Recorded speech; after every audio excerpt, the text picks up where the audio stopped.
Aquesta setmana hem viscut una situació meteorològica poc habitual. Hem estat sota la influència d'una dana retrògrada, també coneguda com a gota freda o baixa en altura. Aquesta es va formar a l'est d'Europa per influència del cicló Boris i s'ha anat desplaçant des dels Balcans cap al nord de la península Ibèrica.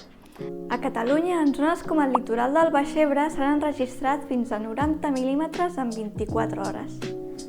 Però segurament us preguntareu, què és una baixa retrògrada? És algun nou fenomen desconegut?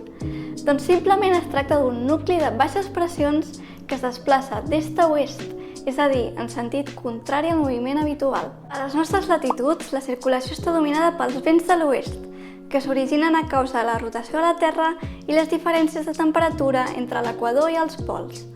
Aquests vents solen empènyer les borrasques cap a l'est, però el patró pot arribar a trencar-se en ocasions, provocant que les borrasques es desplacin a la inversa. Aquest fenomen pot ser degut a diversos factors, però principalment es produeix a causa de la presència d'un bloqueig atmosfèric.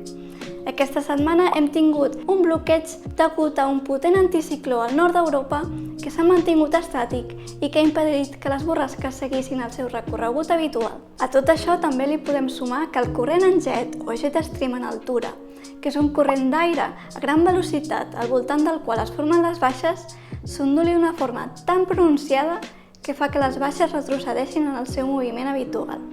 Aquestes situacions són molt difícils de predir i generen molta incertesa en els pronòstics, ja que els models meteorològics no sempre les detecten amb precisió i sovint necessiten temps per ajustar-ne la trajectòria.